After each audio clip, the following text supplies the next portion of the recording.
The following program is rated M for a mature audience. It contains adult themes and coarse language.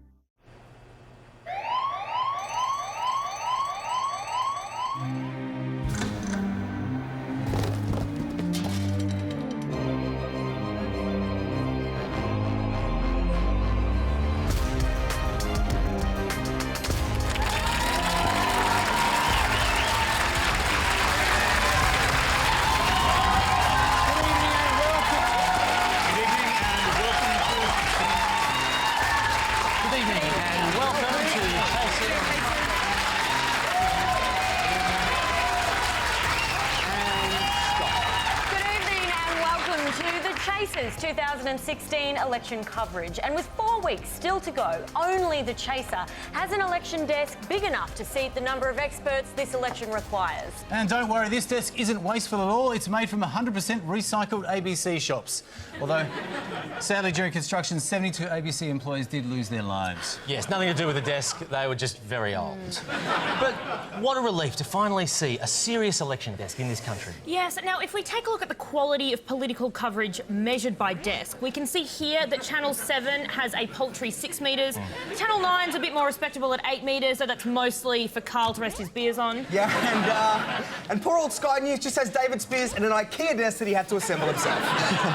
By contrast, we've got an expert for every seat, every issue, and in fact for every single person in this country. And it's great to have so many of you at the desk here in the studio this evening. Statistic, actually, there are now more Australians connected to this desk than the NBN. As we pass the halfway point of what's arguably the most important federal election since the last one, Jules, what do you think is the choice that voters are presented with? Well, look, I think on the 2nd of July, Australians have a very clear choice between a man who's been disappointing recently and a man who's been disappointing his entire life. To be fair, I think Bill Shorten's had a very good campaign. I mean, I know on Monday he got accused of using prehistoric language, but... Which I thought was very, very unfair, actually. He sounds nothing like a caveman. Bill Shorten's happy enough to be stalked by the cameras on his daily run. By contrast, from the very start of this campaign, the Prime Minister's pitch has been very clear. This is our future, jobs and growth. And indeed, that was our future. Malcolm Turnbull saying jobs and growth. Jobs and growth. Jobs and growth. Jobs and growth. Jobs and growth.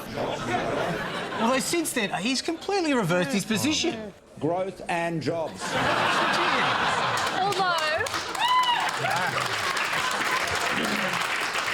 Although Bill Shorten does have his very own clear slogan. They can trust Labor. Trust Labor, trust Labor, trust Labor. You can trust Labor, you can trust Labor, you can trust Labor. Which reinforced the message he wanted to get across. Australians are hungry for an election which is about more than just slogans. Yeah. We're still hungry. Shorten's right, though. All politicians know that fundamentally each election is about trust. I mean, even Jackie Lambie, as she proved with this terrifying poster here. Yeah. She placed her trust in the wrong graphic artist. Now, Turnbull's been big on trust too. Trust, trust, trust, trust, trust. Although in the past he hasn't proven too trustworthy with kids. Yes, yeah, and actually, I think that explains why his own grandson always wears a helmet around. My question, though, is, which party is more trustworthy? I mean, according to an essential media poll, when it comes to interest rates, leadership, asylum seekers, tax, housing, climate and the environment, Australians place their trust in don't know. Unfortunately, Don't Know isn't running in this election. So we decided to test firsthand just how trustworthy our politicians really are.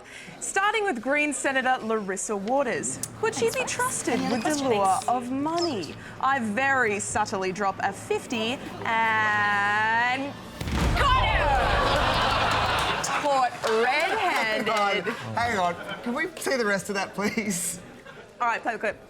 Have your own $50 Oh, back. thank you very much. Are you sure you guys, Dina Tully doesn't need it for the babysitting money, right? It's like babysitting, isn't it? All right, fair enough. So you can trust the Greens to give your money to the ABC. OK, next up, the Prime Minister himself. Would he catch me on a trust fall? I even dressed up in a Turnbull leather jacket so he'd know I was one of his people. And what did he do? Malcolm, I want you to know I trust you. I can trust you. You told me I could trust you all through the campaign. Oh, more like trust funds and trust falls. Just like his poll numbers, he let me drop. But he didn't have to seem so damn happy about it, did he? Hey, look, I feel your pain, Chaz. But for the final test, we turned to another essential poll, which asked, which leader do you trust to look after your pet? And Bill Shorten came out on top, so I decided to test that out with my pet rat. Get a photo? Get a photo with my pet rat, please? I just want to pose with my rat. Okay, rat, thank you so much.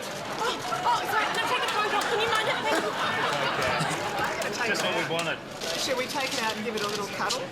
Yeah. Oh, you are very good, Tanya.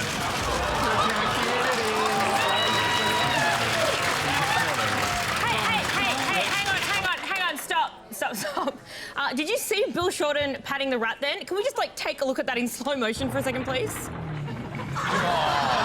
doesn't even touch the rat! Nice try, Bill! Okay, let's see if Bill looks after the rat now. Not gonna have a cuddle, Bill? Yeah. It's doing very well in Tanya's hands. All right. Right, so Bill clearly can't be trusted to look after your pet, but on the other hand, Tanya Plibersek can be trusted. That is until this happened. Where do we go? We've got to find the time. It's mine now. She stole my bloody rat!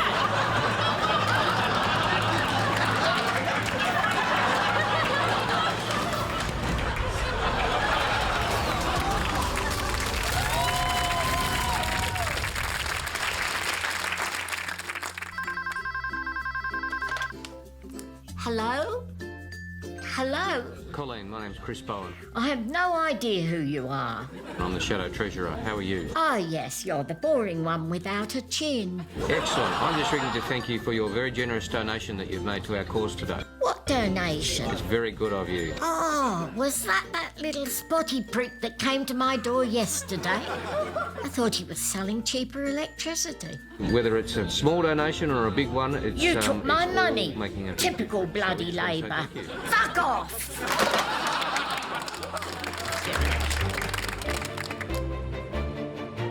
Malcolm Turnbull, a Prime Minister under siege. Malcolm Turnbull's popularity is continuing to plummet. Even cows can't stand listening to him. In fact, only one person still likes Turnbull, himself. I'm in great form. What a great role model. What a great example. I'm good. So why isn't Malcolm Turnbull connecting with voters when he's such a man of the people? Like the rest of us, Turno points at things with his sweater sleeve. He gets to the train station, just like any regular guy. The PM then had his Commonwealth car driver take him to the nearest train station. And on arrival, he drives his very own 19th century steam trains.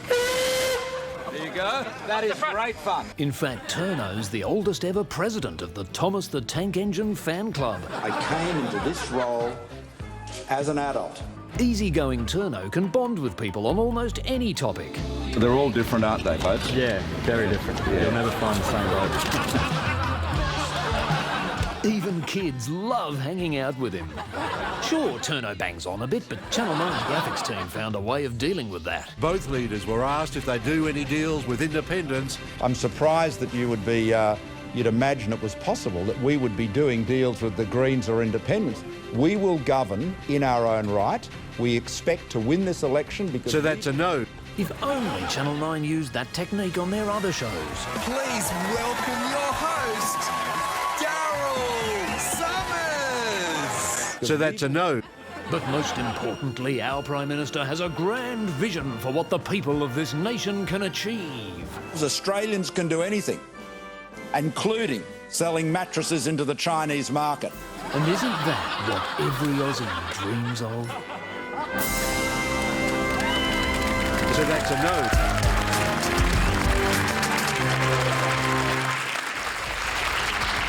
Chase's election desk, and so are you. And so is a very special guest. Isn't that right, Zoe? Yes, I'm delighted to say that our very first guest is the Prime Minister himself, Malcolm Turnbull. Prime Minister, do you like our desk? Well, how awesome is this? And don't worry about the cost, because we built it in South Australia. So I'm delighted to be here, standing between these two great women, whom I admire so much. Yeah, all right. Calm down, you sucker. I'm thrilled to meet the boys as well, of course. Young man, you're munching a bun there, looking very good. Good fellow.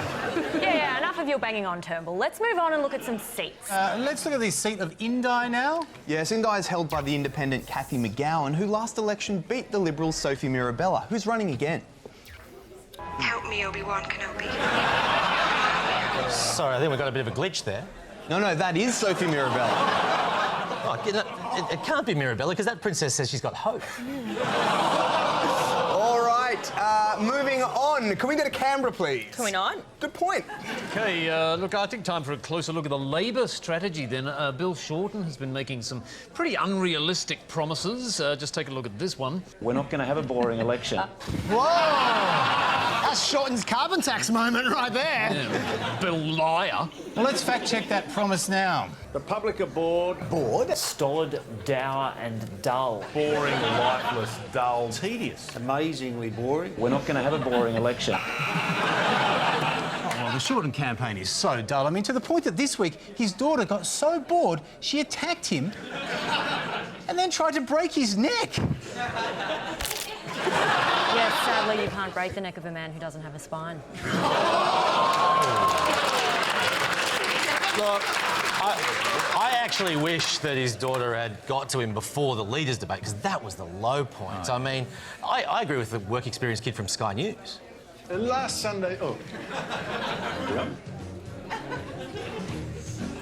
Last Sunday's leaders' debate was a real snooze fest. It was such a snooze fest. I mean, it even sent the moderator to sleep.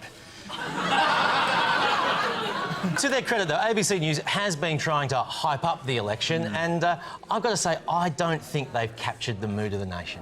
There's never been a more exciting time to follow federal politics. I don't think the public will take any interest in this whatsoever. You can keep up to date with the election campaign, no matter how fast things are moving. We're sick of it already, and there's 6 weeks to go. All the latest news in one handy summary. The worst campaign I've ever seen. If you're going to vote for them, you'd better keep tabs on. The dullest, most passive election campaign in living memory. As Australia votes, know the story with ABC News Digital.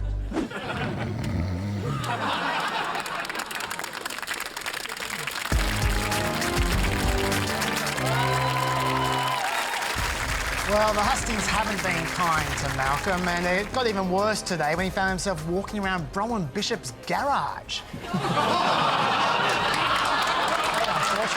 Bronwyn Bishop, I mean, she's everywhere, isn't she? And she dropped a real bombshell with Andrew Bolt last night. I know you knew the morning that I resigned before I knew I was going to resign. Yeah, so if we can just update the number of people who knew Bronwyn would have to resign before she knew, that's now 24,000,001. One big question in this election that remains unanswered is, will we see Malcolm and Tony campaigning together soon? Prime Minister, will you be campaigning with Tony Abbott over the next 7 weeks? Well, can I just say to you that Mr Abbott is campaigning for the return of the Turnbull government? So that's a no.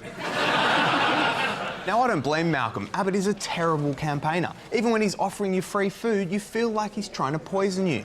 I totally disagree. Turnbull needs Abbott. Yeah, it is very clever to be seen next to somebody way less popular than you. That's why Aussie Ostrich was so popular. And why the Queen hung out with pedophiles. Malcolm Turnbull needs to be seen with Tony Abbott at some point, so we decided to reunite them, an idea that got a very warm reception from Turnbull's entourage. Keep going, mate. It's okay. I know Malcolm asked me to come here. No, Malcolm asked me to come here because he knows he can talk to us at the moment. Don't take him away. Malcolm wants to have it. Malcolm wants him there. I know he does. Because he knows he looks better when it's there. It's a really campaign event for us.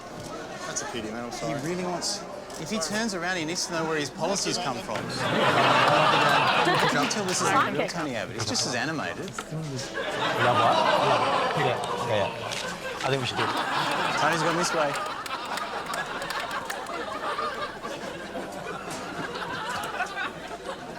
I couldn't get the real Tony here, and he's not going to be happy if this isn't in the back of the shot, OK? You're going to get your ass kicked for this, I tell you what. They're not letting me come through, Malcolm. Lucky he's taller than you, eh?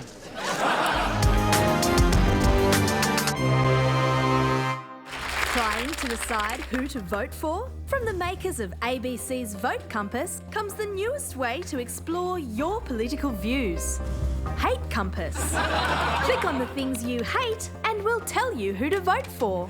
You might hate business, the Chinese business. You might hate refugees, or prosperity and heterosexual marriage. Or just bash the keyboard with your fists to signify you're a Jackie Lambie voter. Hate Compass maps your fury on a state-of-the-art spite matrix. Honey, I got cranky and incoherent. It's Bob Catter for me this year. If you hate ABC Vote Compass, try ABC Hate Compass.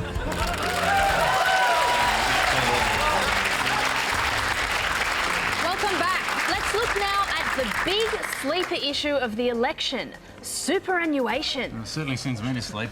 First, Julie Bishop failed to explain their super policy. Are you aware of the transition to retirement scheme? Well, I'm certainly aware that we have one.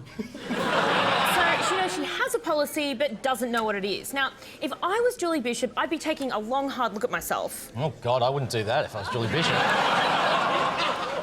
Although, amazingly, that wasn't the worst super gaffe, because Sarah Hanson-Young had a horror radio interview with a pause so long I thought my radio had broken. I've had a text from my chief of staff sitting outside, sending me the table. Maybe we should get him in. So it's a tax on earnings. What about contributions? Sorry, what? It's good to see the Greens finally reflecting the views of everyday Australians who also have no fucking clue how superannuation works. Now, as we heard there, Sarah Hanson-Young's advisor did try to help out when his boss was struggling in that interview. And we actually have the footage of his efforts to get her back on track. For contributions or earnings? I'm not clear. On earnings. Are you sure you don't want your chief of staff in? So it's a tax on earnings. What about contributions? Sorry, what?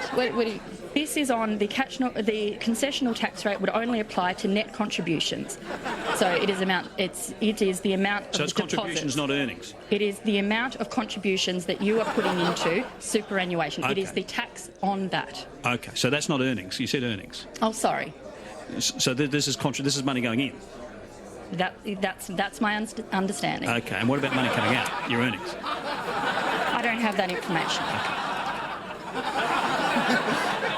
OK, well, let's move on and have a look at the state of the houses.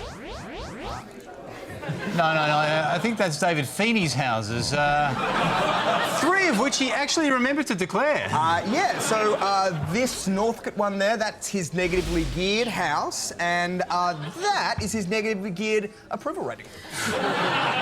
Yes, Feeney is, of course, the member for Batman, and much like Bruce Wayne, David Feeney has $1 million mansion, hides a secret, and is worried about losing to a green lunatic. Got to say, Feeney has not had a good campaign, has he? I mean, not only did he forget to declare a house, he also left behind his secret Labor talking points, and he forgot Labor's policies. Will Labor keep the school kids bonus? In terms of the baby bonus? The school kids bonus. Well, you'd have to refer to our relevant shadow. That is just typical of the member for Batman, always waiting for a shadow to tell him what to do. Well, David Feeney is now a huge liability, so we try to help Labor hide their most embarrassing candidate. Mr Feeney, you've been asked to be hidden for the rest of the election campaign by the Labor Party, OK? We'll show you how it works, OK? Look, I've forgotten my policies. I've forgotten my house. I've forgotten this secret document. That's disgraceful, Mr Feeney. I'm going to vote no more David Feeney. Maybe I will vote Labour. Do you want to go into it? No, I really don't. You don't? But I appreciate your advice. All right, I'd quite like to go to another seat now, if we could. This one's in Tasmania. If I could ask our graphics team to bring up the seat of Lions. No, not a seat of lion. No, the seat of lions. No, not a seat of lions. The seat of lions. Oh, forget it. Go to the break.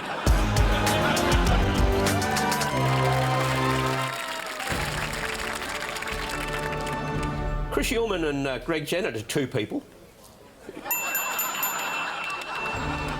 And now it's time for disproportionate responses to innocuous tweets. Congrats, Dani Im, on winning the jury vote in the Eurovision final, and to Jamala for winning the contest. Fuck off, you gay-hating bigot! Your plebiscite is contrary to EU principles! Stop the hate! And that was disproportionate responses to innocuous tweets.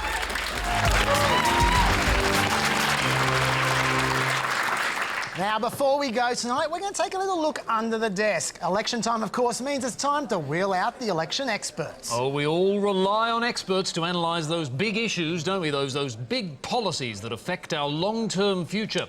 Bill Shorten has made headlines thanks to what the Daily Telegraph point out, his man boobs. Do you like man boobs? Well, Carl, that's a very leading question. You raised Bill Shorten's man boobs yesterday on your show. Yeah. Do you think they're really going to affect whether or not people vote for him? Well, I don't think it makes any difference, except it does take us off all those boring subjects like retrospective superannuation and all that other stuff. Yes, man boobs. Well, worth considering, worth considering. In fact, we just saw two massive man boobs right there. Look, that's typical commercial piffle, of course. Well, but if you want to follow the election in depth, you're going to need a serious election network like Sky News. There's no bigger difference in taste and quality than the difference between fresh tomatoes and shop-bought tomatoes. How true is that? They are so much richer, sweeter and glorious. How true is that? And for more of Jones and Latham's unique mix of whinging and cooking, tune in to their new reality show, My Bitchin' Rules. Oh, thank you, thank you. Now, if you are interested, though, in election issues as important as glorious tomatoes, you will want to watch Sky News because they offer the most credible of experts. Let's talk to a body language expert. I'm going to bring in Michael Kelly in our Sydney studio. Welcome to the show, Michael.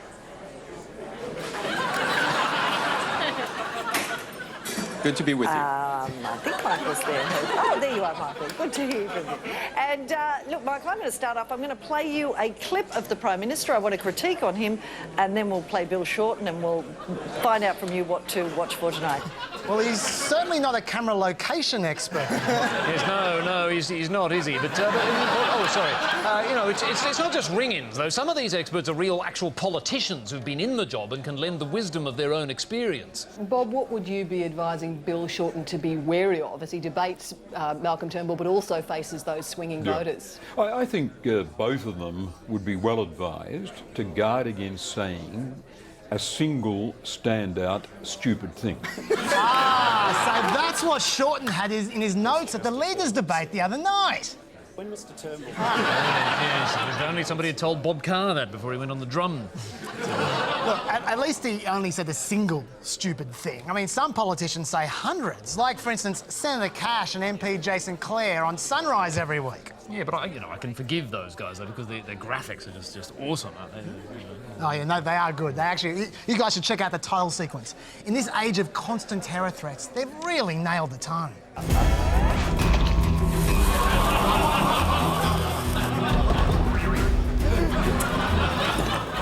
Mwah! I am just imagining the conference call the producer made to get those pollies on the show. Oh, hi, Cash and Claire? Yeah, hi, how are you? Hey, I want to pitch this sweet intro concept to you guys. I'm imagining we see Parliament House, right? And then we see, like, a massive bomb, exactly the same one the terrorists use. And then it explodes, destroying everything except for you two. So, will you come on the show? Great, we'll see you at 8. Hey, wear a suicide vest. You know, of course, when you do go to this much trouble to when you go to this much trouble to set up a great segment of political analysis, you know, you want to make sure that your audience knows what's coming up next, and the expert of the tease would have to be Chris Kenny. Yeah, his audience will be salivating with delight over this tantalising treat. Chris will be talking. Spoiler alert. Right. You know, it's not a bad idea, though, learning the art of the tease so that, you know, viewers don't switch off during commercials. Although somebody should probably tell Peter Van Onselen how to hook people in. And we'll be speaking to one of the Greens deputies. Have a guess who? You can have a guess on that one. It's Larissa Waters. Yeah, the tension there lasted exactly... Have a guess who? You can have a guess on that one. It's Larissa Waters. 0.2 seconds. Oh, come on, Jack, come on. It's harder than it looks. Harder than I did know better when I hosted Who Wants to Be a Millionaire. And the correct answer is... We'll find out after the break. It's A. It's difficult. Sure. It's a difficult job. OK, look, finally, when you bring in an expert, you have to stay in control. Some of these experts take over the whole show. I mean, climate change, for example, it's the worst. In this campaign, the climate change talk has been relentless. I mean, the Coalition, they just released yet another one of their direct action policies today. Stay on high ground and wait for the water to come down. Then there's bloody Tim Flannery on the climate worshipping ABC. Oh, now that, I felt sorry for the presenters on that one. They couldn't get a word in edgeways. We're joined by environmentalist and scientist Professor Tim Flannery. Good morning to you. Good morning, Miriam. So, CSIRO, been in the news somewhat of late. We've had a number of cuts that have been announced for the organisation. But in addition, we've also seen the report produced where CSIRO Futures is looking at where business might choose to develop and progress in the track towards 2030. Some concerns, though, that perhaps the focus is too heavily weighted towards traditional fossil fuel reliance on that coal and oil. Do you find anything to be concerned with in terms of the focus that's been given there? Oh, look, it's a total disaster. Sorry, Tim, I'm terribly sorry. We're just going to have to break out of that because the Prime Minister has just stepped up. I'm going to go there right now. Look, I mean, you know, if the ABC had gotten all they could out of Tim Flannery, you don't want to get repetitive on these. Oh, come on, Andrew. Seriously, Flannery went to a lot of trouble to get to that studio that day. I can't help but feel he might have missed a detail or two. Yeah. So, look, the least we could do is give him one more chance to have his say. Look, I think that's fair enough. Fair enough. OK, so we've got him on Skype live. Tim, I mean, do you feel there are concerns about relying on fossil fuels? Well, look, there are really deep concerns about that.